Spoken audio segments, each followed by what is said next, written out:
You? Who are you? Did he send you?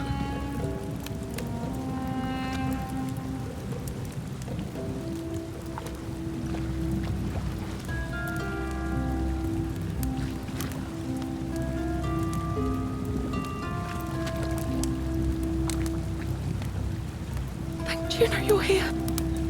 You have to help me escape before that monster comes back.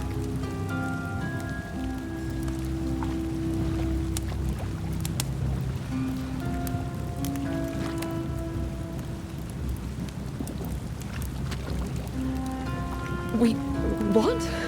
God, am I going out of my mind? Are you going to let me go or not?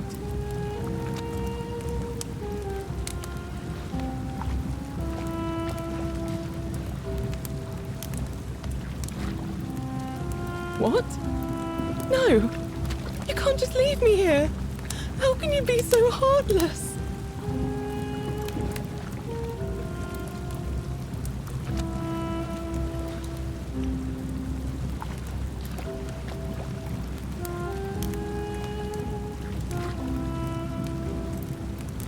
I hate you. I spit on you. I hope Dis drags you to Tartarus.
What now?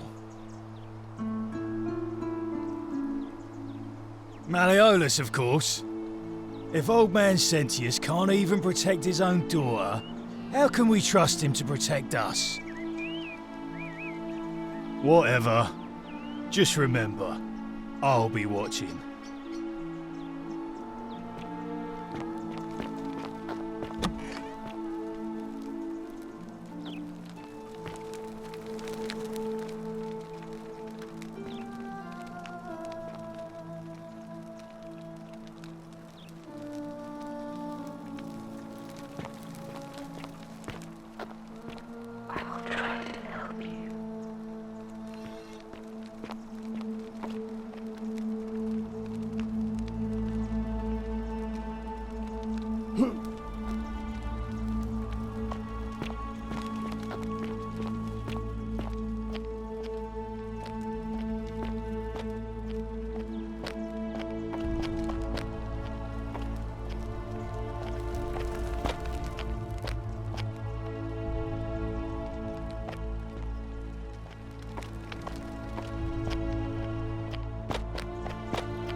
Oh my! I've never seen a lamp like that. Praise Apollo. Ave again. Did you find what you need?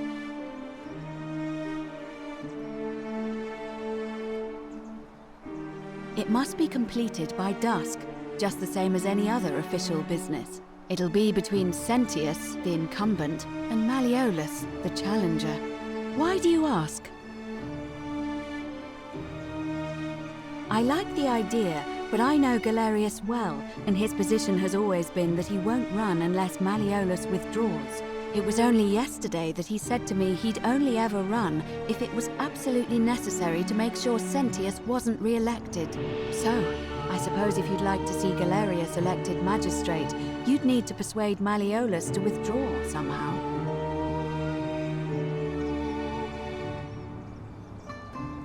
Certainly. Come back to me once you've acquainted yourself with the rest of our neighbors.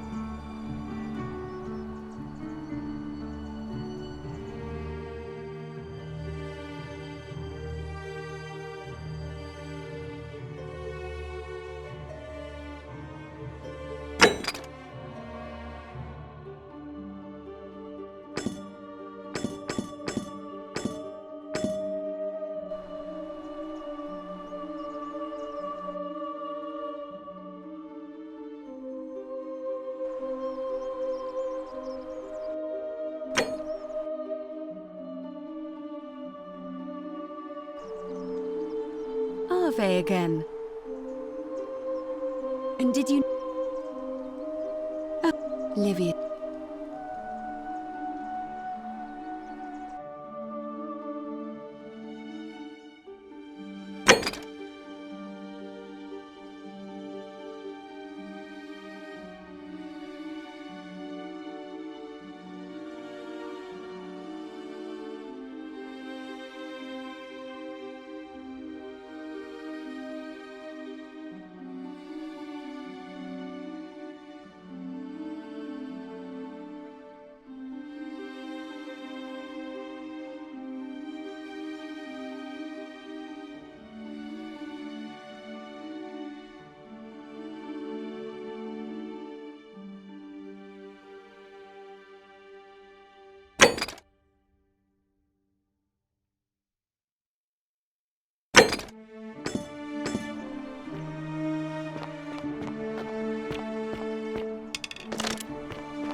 So you survived the cistern. Probably just a stroke of fortuna. Don't get cocky.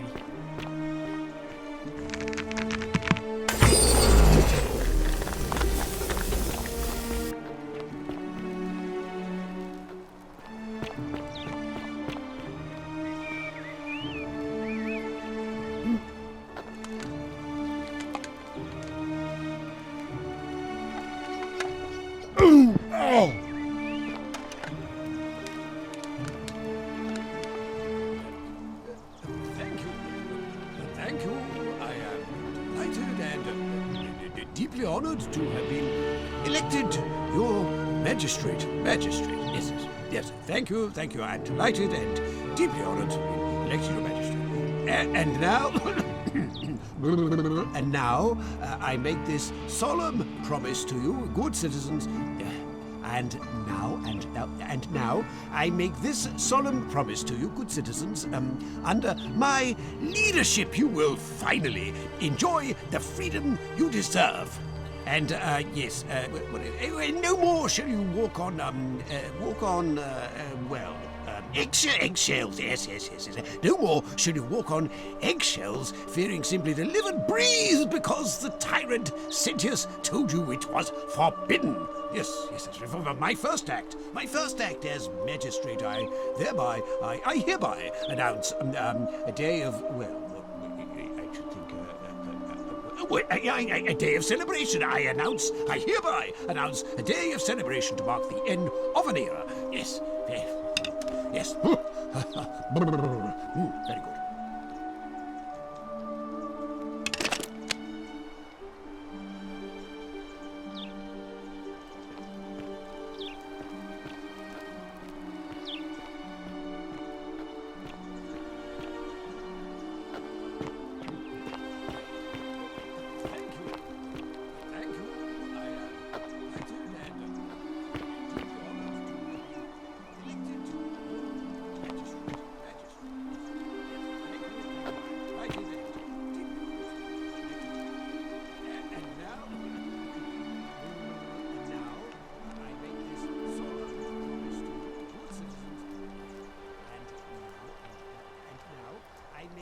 Solemn promise to you, good citizens, under my leadership, you will finally enjoy the freedom you deserve. And no more shall you walk on eggshells. Yes. No more shall you walk on eggshells, fearing simply to live and breathe because the tyrant Sentius told you it was forbidden. My first act as magistrate, thereby, I hereby announce a day of, a day of celebration. I announce, I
I'm not supposed to be in here.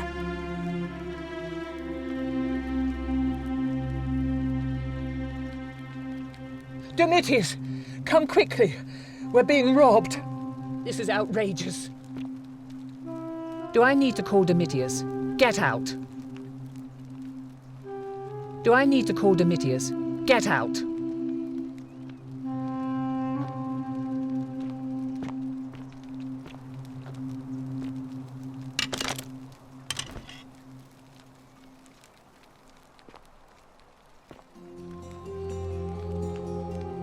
Do I need to call Domitius?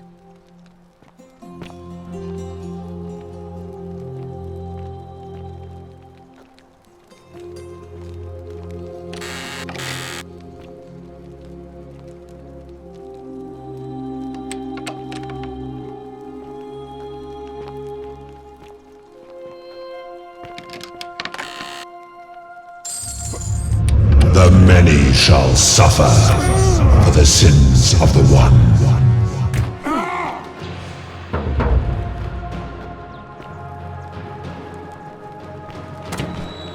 What kind of trickery is this?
Salve, friend.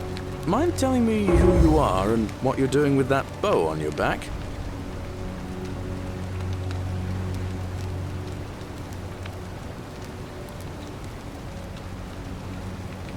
What?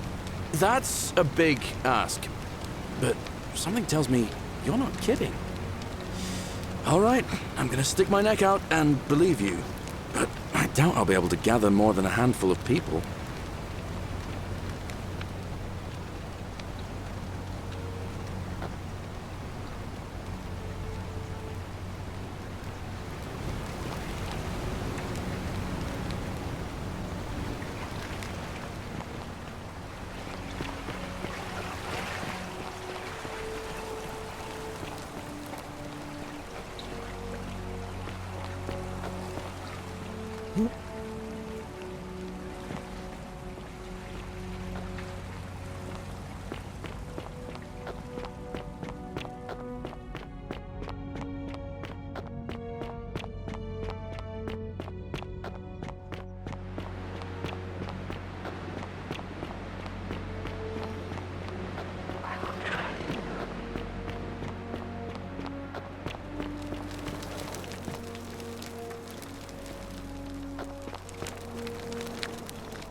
Help! You have to do something! A man arrived in the baths. A real nasty sort, with his face all covered up. And he's got a weapon. You have to do something, or he's going to break the golden rule. Thank you. He's still in there, somewhere. I have to hide. Find me in this empty shrine when it's over. Hear what? What? We don't have time for this. Ugh.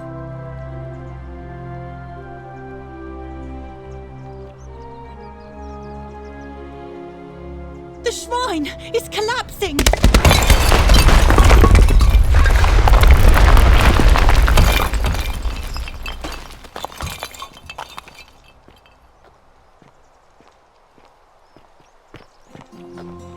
Fabia, no! Oh God, she's dead! Did anyone see that? The whole shrine just collapsed on her! Oh, Fabia, why did you have to go in there? Poor sweet girl!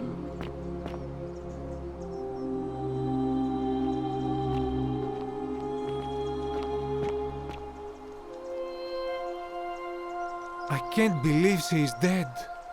Fabia, I mean. She walked. The gods are.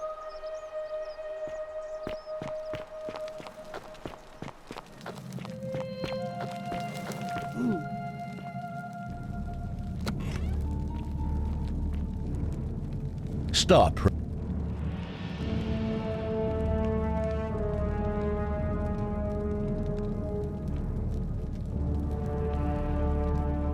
Thank you. For your service to the Empire, I'll let you live for now, but you'd best make sure our paths don't cross again.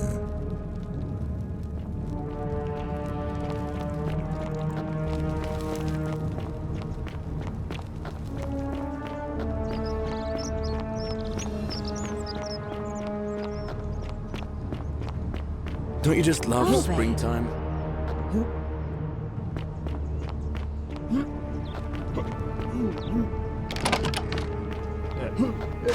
Thank you. Thank you. I am delighted and deeply honored to have been elected your magistrate. Magistrate, yes, yes. Thank you, thank you. I am delighted and deeply honored to have been elected your magistrate. And now... and now, I make this solemn promise to my good citizens. And now, I make this solemn promise to you, good citizens. Under my leadership, you will finally enjoy the freedom you deserve. And, yes, no more eggshells, yes. No more should you walk on eggshells, fearing simply to live and breathe because the tyrant Sentius told you that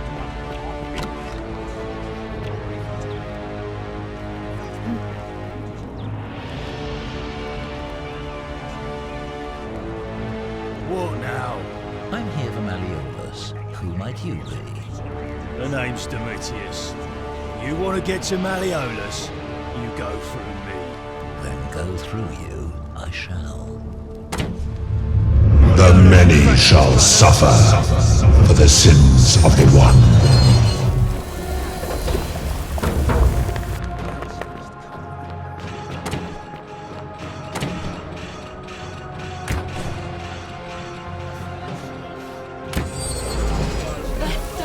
Protect these people, please.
Salve, friend. Mind telling me who you are and what you're doing with that bow on your back?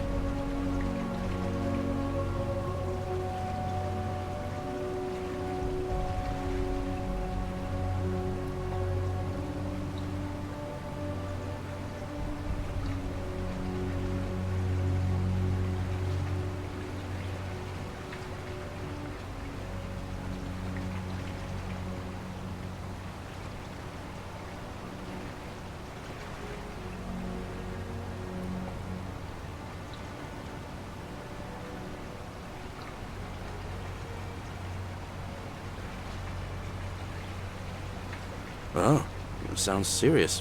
I'm listening.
Yulia. All right, let me see. Stop that. Poor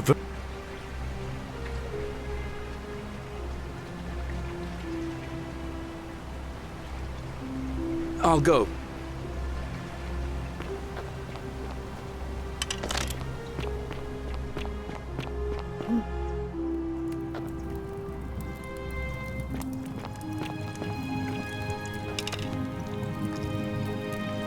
You're here.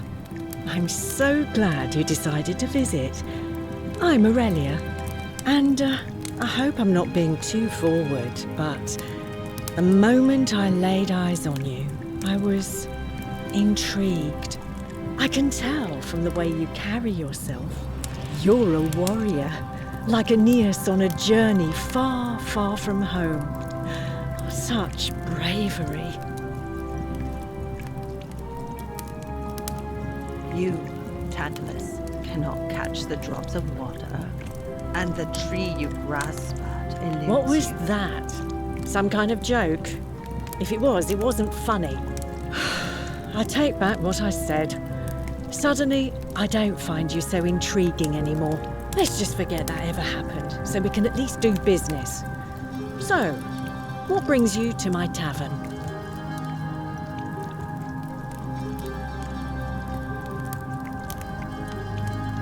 Ugh, let it go. Nothing's going to happen between us. You know, normally, I'd expect you to buy me a drink before asking if I want to get out of here.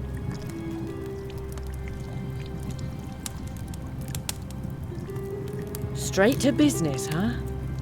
I can work with that. As a matter of fact, I do know a way out. I'm happy to tell you all about it, but this is valuable information we're talking about, and I don't just give it out like some cheap oracle. So, how badly do you want it? Is it worth, say, 1,000 denarii to you?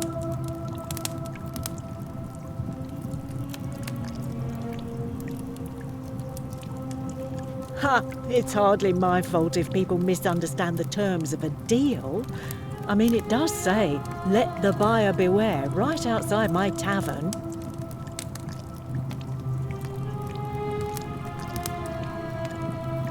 Certainly, for 10 denarii.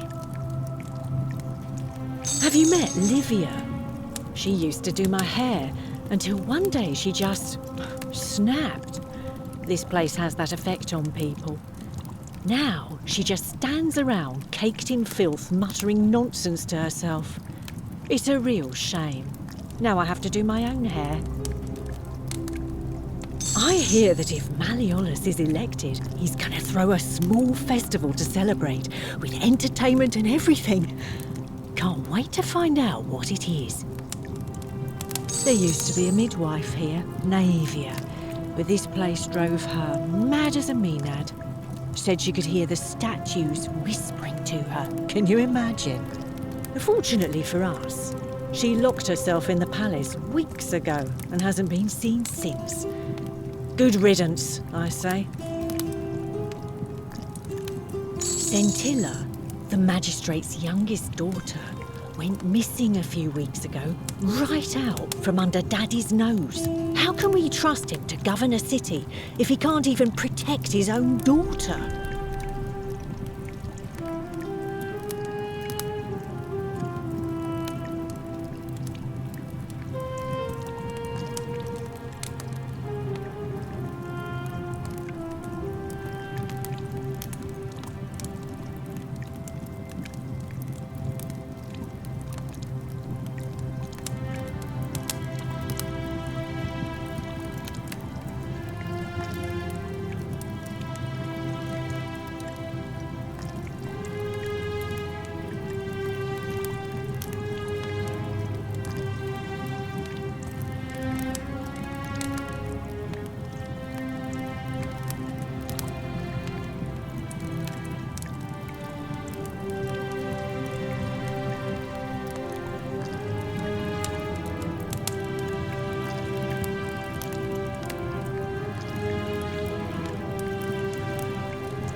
I heard Dacius has been offering a lot of money for a bow. Of course, Sentius banned all weapons in the city, so I can't help but wonder what he's up to.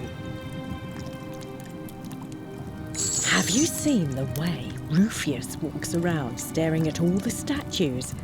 He says he's afraid they're going to spring to life. But then, why does he have a collection of them in his room?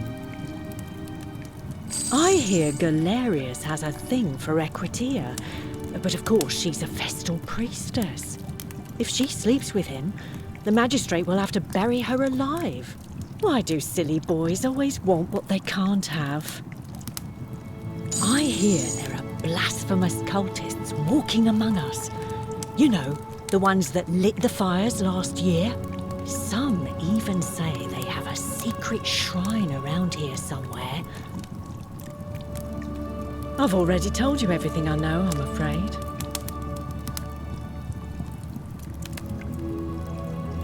All right, see ya.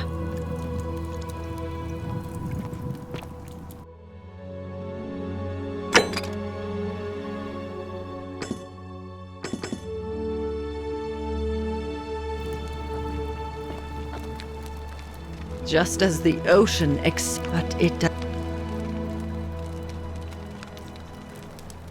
The bloodless shadows, some that. The new. Cerberus lifts his triple head and lets out his threefold braying. Livia, would you stop muttering like Medea over a cauldron? You scare away my customers. They follow their trades, imitating their previous lives, but they are ignorant. This again. You're in a world of your own, aren't you? Just as the ocean but it does. You think it is the newly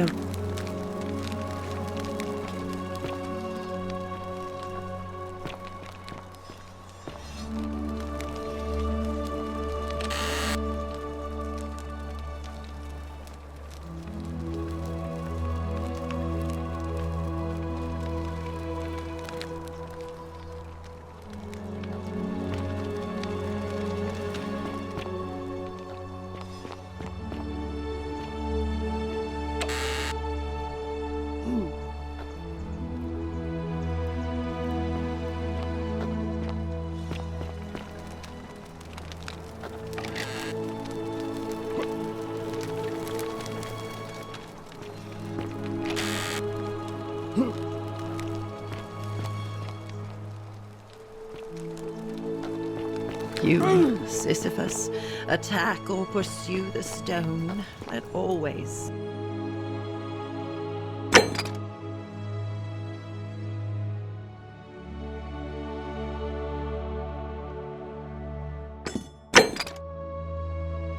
Returns.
Handsome.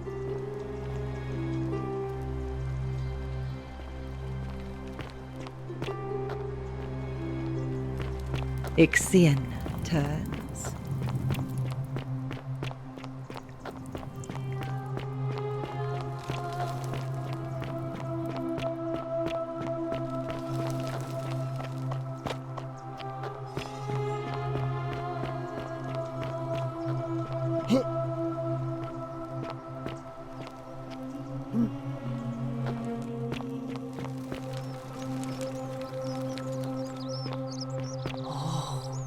Shiny.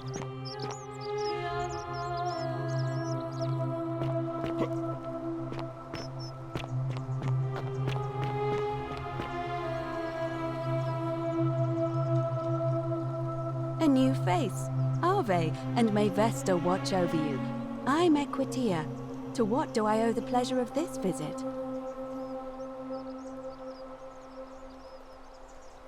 Interesting. Oh, keep asking Livia's.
Ave again.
Come back to me once you've acquainted yourself with the rest of our neighbors.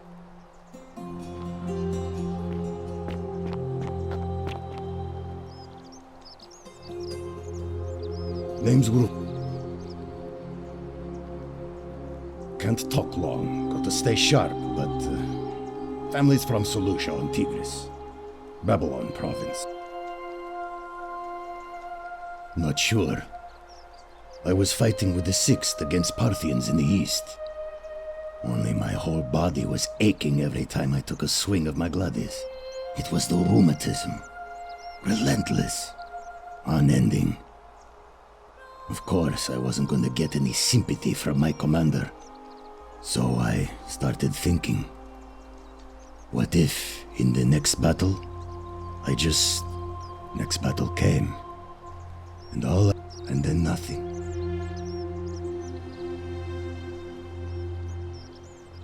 Are you calling me a liar?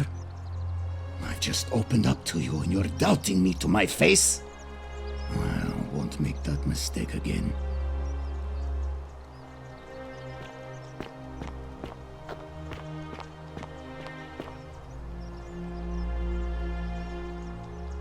Ave again. And did you know? Oh, keep Livia. Come back to.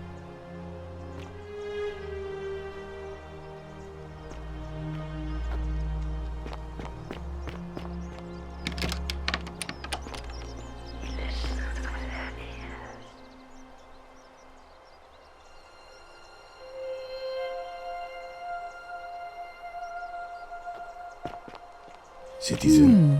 A golden bow, just like Apollo and Diana's.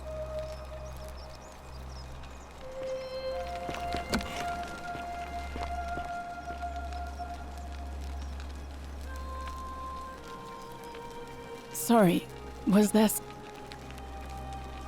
Our priestess, Equitia, once told me it's the god's way of creating a city without sin. But if that's the case, then whichever god is responsible for it didn't think it through. I mean, all it really does is make bad people better at hiding their sins, and good people too frightened to stand up for themselves. I've seen Malleolus, Claudia, and Domitius make grown men cry. Romans. They don't cry easily. They've never physically hurt anyone. But the point is, they don't have to. They've... Really? You mean my life? It was... But then I remember... Thank... Oh...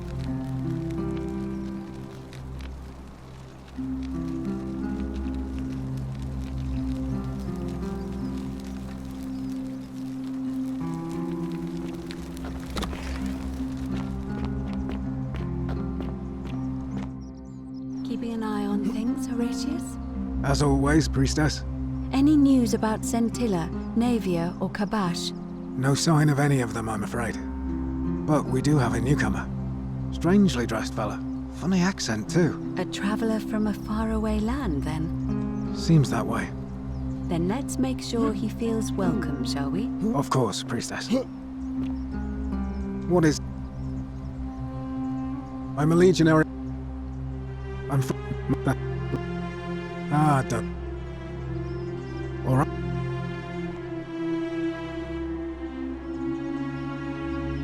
Arveg. And... Yes. That's... It's as I feared. I think I understand what poor Livia has been going through. Let me ask you this. Did you happen to encounter a stranger in the forest before you arrived here? And did you happen to catch her name? I see. And was this Karen, by any chance, wearing a hood? Because I've seen her before. There's something I think you should see. I think you'd better follow me to the baths. But don't follow too closely. We can't have people thinking we're bathing together.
Oh my!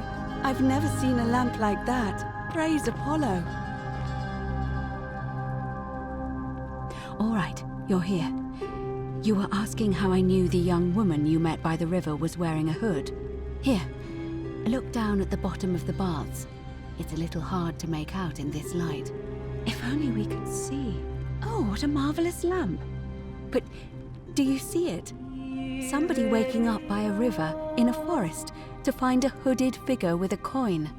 It's just as you described it, only your pronunciation is a little off. The name you heard wasn't Karen. It was C-H-A-R-O-N, as in Charon, the ferryman of the dead. Charon, who, in exchange for the right coin, helps the souls of the newly deceased cross the Styx, the river that separates the land of the living from the land of the dead. When I dragged you out of the river, I thought you were never gonna wake up. I checked your pockets for ID, but all I found was some loose change. Feels like I've spent my whole life in a dead-end job with an endless commute. Sorry if I sounded cagey, it's just that I don't always get the best reactions when I introduce myself. My name's Karen. There are a bunch of old stories about the gods punishing people by making them do the same futile task over and over. But on the bright side, at least you're not stuck in the underworld like they all were. I'm so sorry, my friend. I'm so sorry. I take it you know what this means.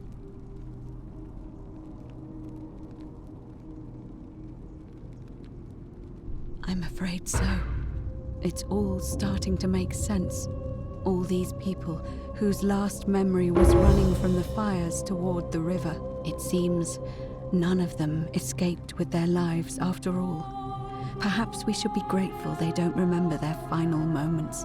It also tells us that the Golden Rule is the work of Pluto, the god of the underworld, and why his epithet has always been Father of Riches.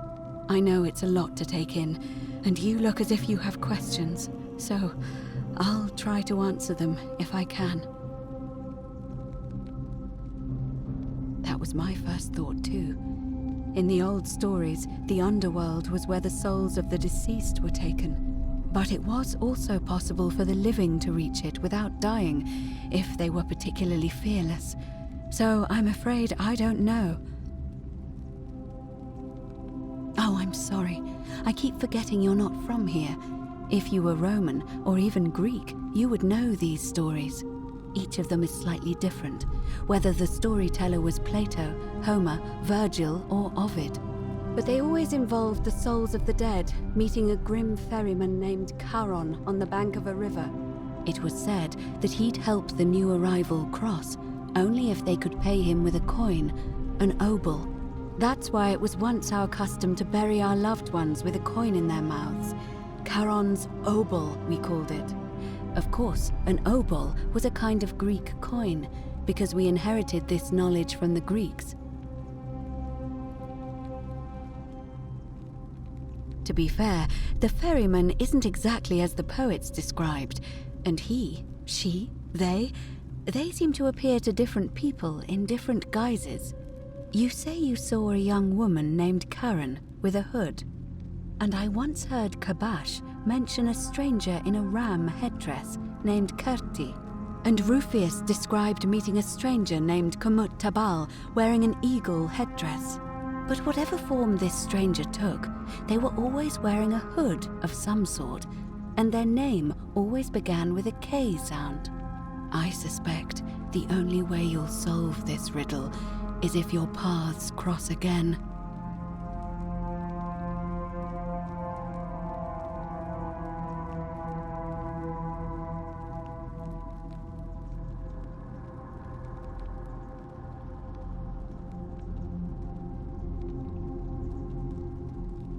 Good question. Let's see.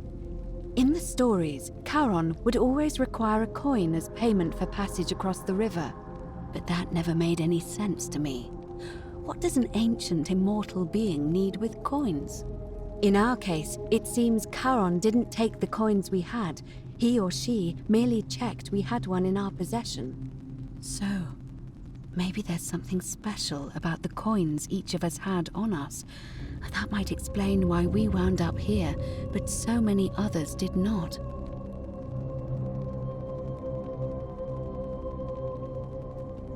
No.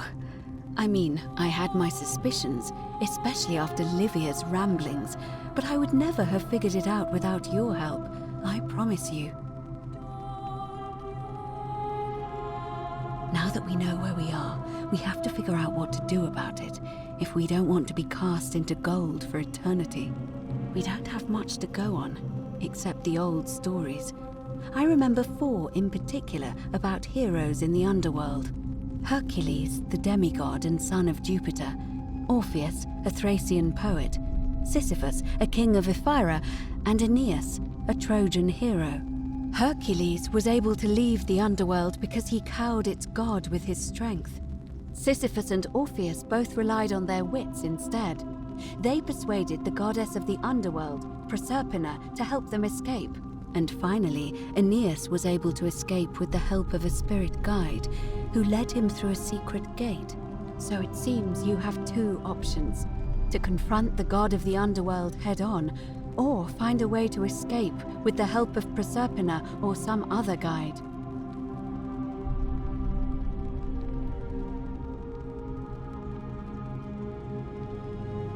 It's a reasonable question, but the problem is, this place is fairly well designed to keep us here. There's no way to climb up the shaft. And even if you could build a ladder big enough, just trying it would break the golden rule. We know that, thanks to the writings left behind by those who've tried.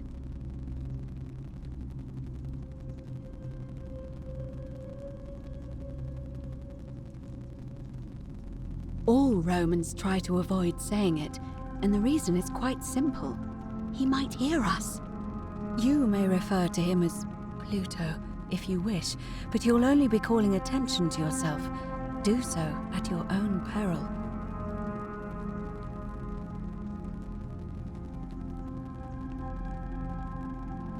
Shh!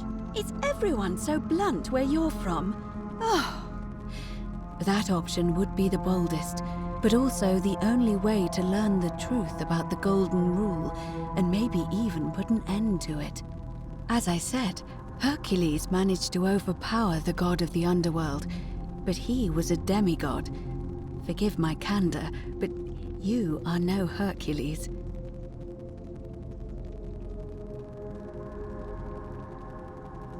Are you telling me that you can? I won't pretend to understand exactly what that means, but if that's true, then perhaps you stand a chance. So, if you want to confront him, I'll help you as much as I can. Who knows? Perhaps your name will be uttered in the same sentence as Hercules one day. But first, you'd need an audience with you-know-who, and for that, you'll need to enter the great temple overlooking the city. The problem is, the door has been sealed shut for as long as I've lived here, and there doesn't even seem to be a keyhole. I suspect the answer lies in the desecrated obelisk in front of it. I'm not sure if you noticed, but there are 4 plaques missing from its base. It looks as though somebody, or a series of somebodies, forcibly removed them, and in doing so, dishonored and angered our divine keeper. If you could recover and replace all 4 of those missing plaques, I imagine he might be willing to receive an audience again.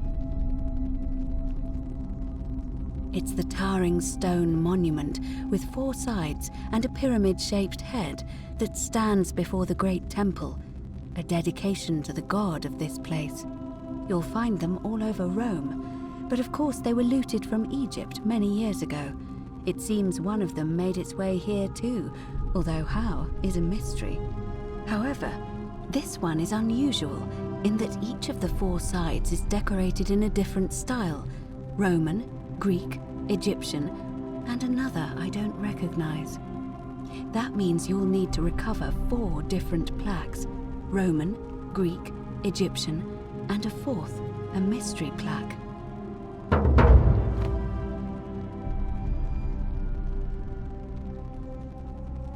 I don't know. But perhaps you should begin your search with the local Greek fellow, Georgius. His store is in the Forum. Perhaps Kabash, our Egyptian resident, would be able to tell us. Unfortunately, he disappeared weeks ago. But I did hear Aurelia is peddling rumors about him at the tavern, so perhaps you could talk to her, or just take a look in his room. I'm afraid you're on your own with that one, but perhaps finding the other 3 will illuminate the way.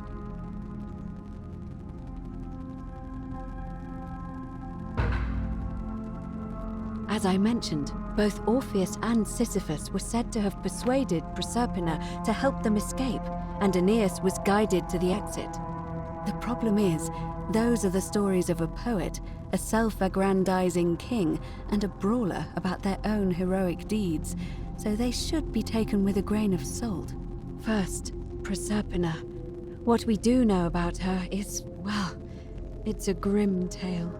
It's said the god of the underworld abducted and dragged her here against her will, forcing her into marriage.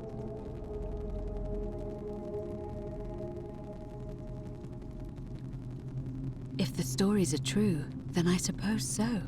The problem is, how do we communicate with her without being noticed by her captor? Leaving that aside for a moment, there is also the possibility of a spirit guide. I don't suppose you've come across one of those in your travels? Truly? And you're only bringing this up now? Then again, I suppose you were worried I'd think you were as mad as Navia. Can you tell me more? Is it the same voice? What kinds of thing does it say? Fascinating. Perhaps she's a benevolent spirit. Or perhaps... Perhaps you're hearing the voice of Proserpina herself. If she has indeed been abducted, it would make sense for her to speak in cryptic whispers to avoid detection. Tell me, has she told you anything that might lead you to the way out? Truly? Then why are you still here?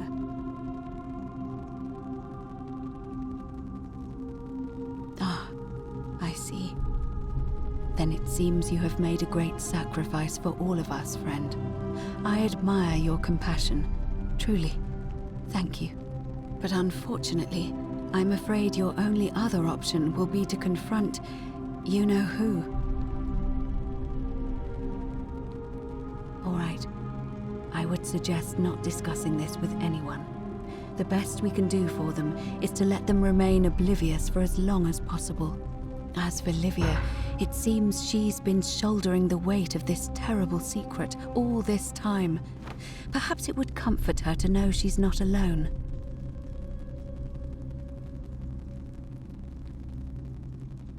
In any case, time is of the essence, so you'd best begin.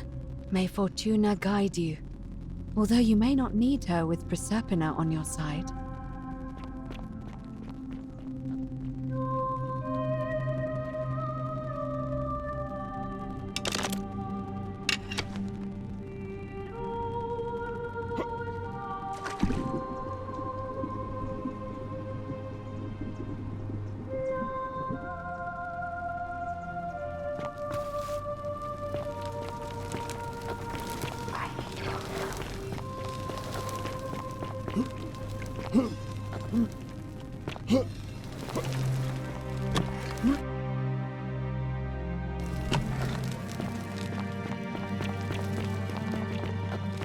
Isn't the great temple majestic?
You carry the gift of Prometheus in your hand.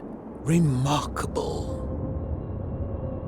Welcome, welcome. May I ask your name? It's a sincere pleasure to meet you. Tell me, what brings you all the way down here?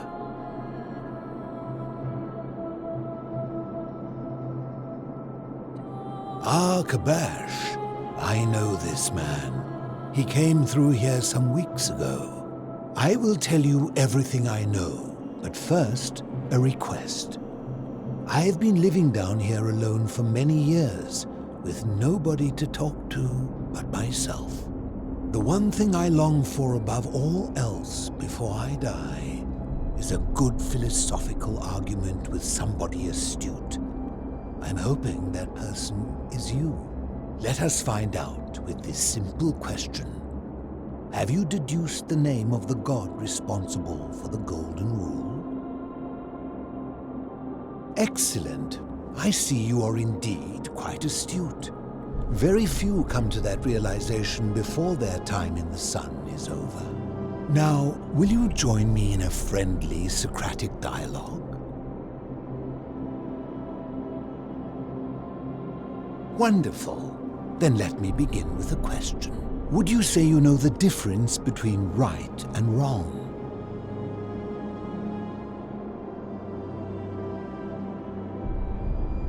You are an overthinker too. We're the same then. It is probably why I became a philosopher. But if you struggle with right and wrong normally, then down here with the Golden Rule, surely your struggle can only have become more difficult.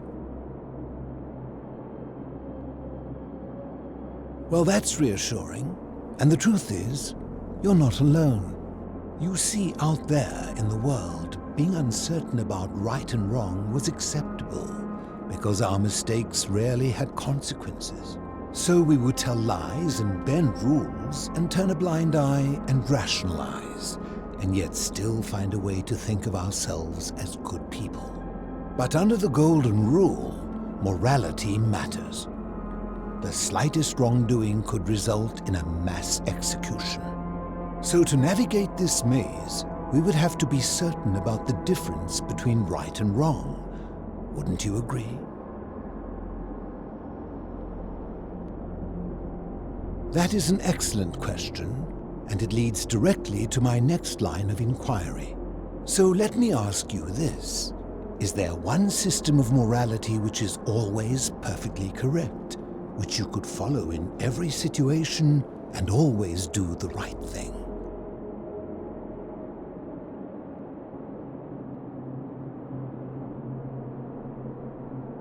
How can that be? Since they all have differences, it follows that in some cases they would offer different conclusions about what is right and wrong. If there is a correct moral code, then wouldn't it follow that only one can be the correct one?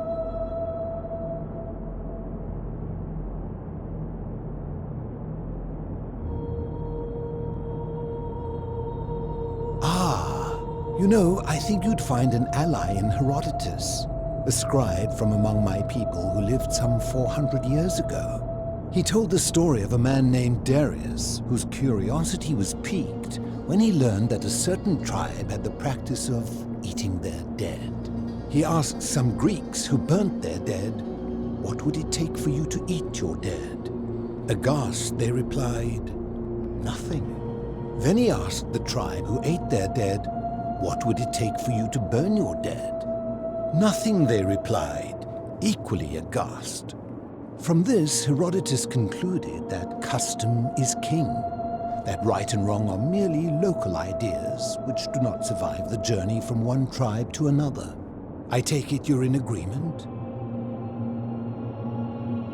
Then let me ask you this.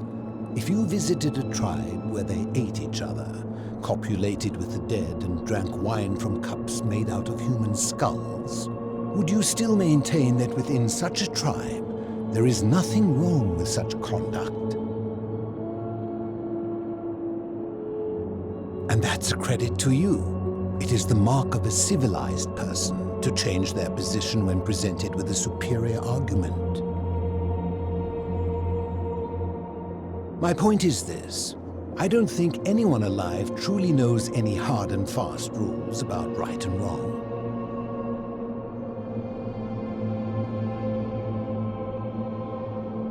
Surely you would agree there are circumstances where an exception may be made, such as where it is necessary for self-defense or to prevent a greater evil. For any rule, you can imagine there are countless situations in which that rule may be suspended, and those situations are impossible to codify. If there is one thing I have observed about rules, it is that virtuous people do not need them, and evil people will always find a way around them. And so we must accept our limitations, and the sad truth that no human society will ever achieve the utopia for which it strives. In mathematics, we would call it an asymptote, a line that can be approached but never reached. Because the only way to create a utopia is with the ever-present threat of force, such as the Golden Rule. This and no other is the root from which a tyrant springs when he first appears as a protector. And life under tyranny is no utopia at all.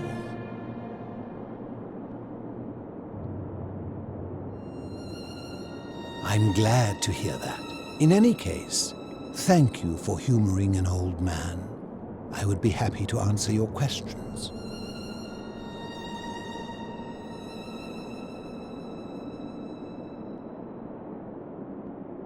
You mean, how did I end up living alone in this cave with nothing but these relics of the past for company?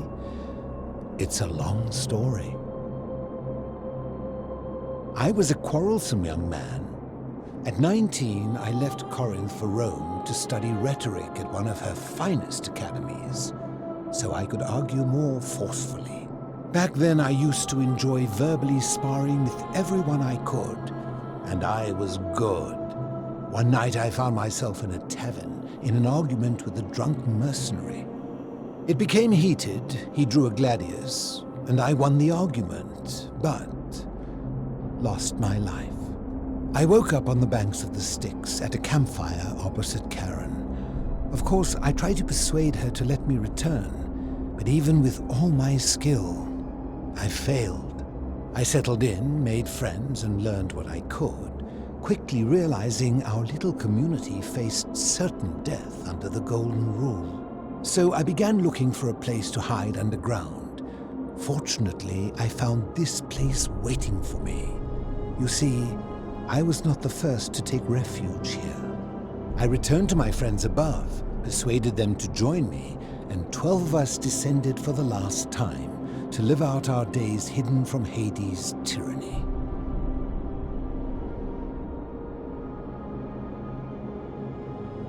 They are one and the same. The Romans call him Pluto, but long before that, my people called him Hades. My generation was wiped out, turned to gold, many years ago. My friends and I were able to avoid the same fate by hiding down here. I think it's safest to assume that if I was to return, Hades would realize that his furies hadn't finished the job, and he'd send them after me again.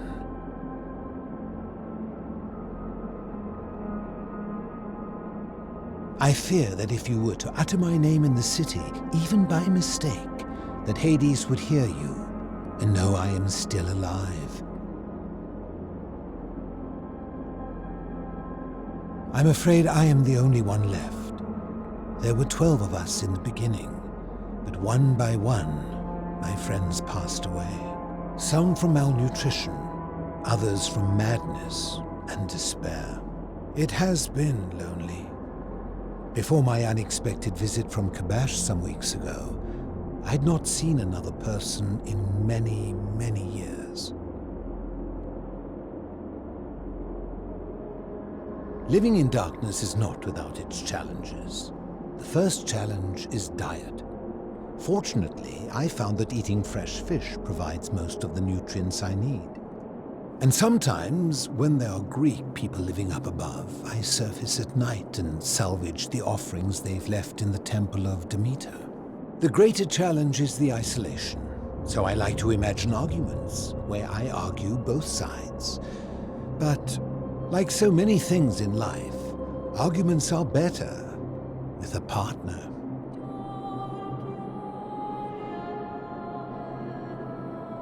As you wish. Ha! If I did, would I be living like this? Did we not discuss it at length already? Oh, I see. You're toying with me. Ha! You seek the plaque bearing the Egyptian inscription. It is a cursed object, and I would be happy to give it to you if Kabash had not already taken it. I will tell you, but you may find him hostile. To prepare for your encounter, there are certain things you must know. Very few know this, but before the Romans came to this city, it was once entirely Greek. The architecture, the temples, and the people. When the Romans came, in typical fashion, they claimed it as their own, built over everything that could be built over, and renamed the things that could not. Thus, the Shrine of Persephone became the Shrine of Proserpina. And when they found an obelisk bearing the name Hades, they tore it off and replaced it with Pluto instead. And the city's dwindling Greek residents, witnessing this compulsive Roman conquest, decided to preserve what they could of their heritage. They gathered their art and valuables, secreted them away through the Temple of Demeter, and hid them here, out of reach of the Romans.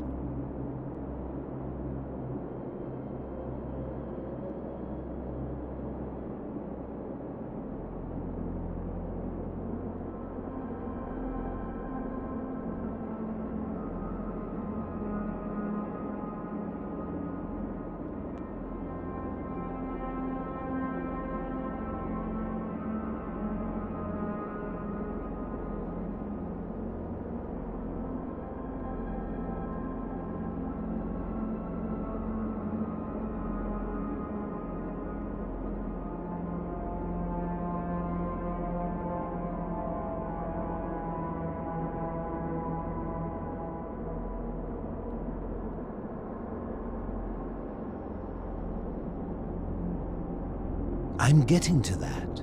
You see, it was among these old Greek relics that I found the thing you seek. An even older plaque bearing an Egyptian inscription.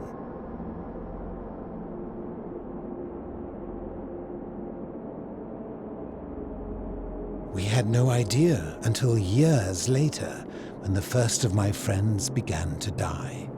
As a result of their deaths, we began to dig catacombs branching off from this cavern to lay them to rest. We extended the tunnel so far that we accidentally discovered another, an even older tunnel, which somebody had gone to great lengths to keep hidden.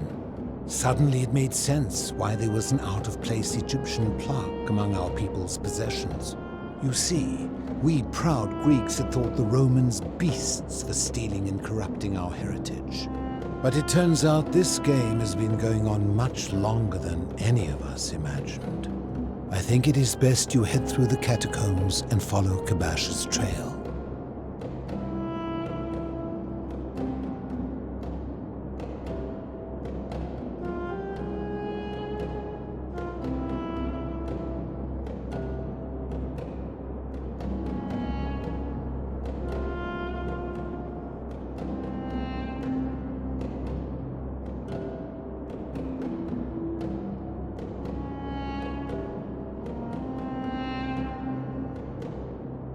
There are certain things you must see for yourself. Take this key. You'll need it to open the gate.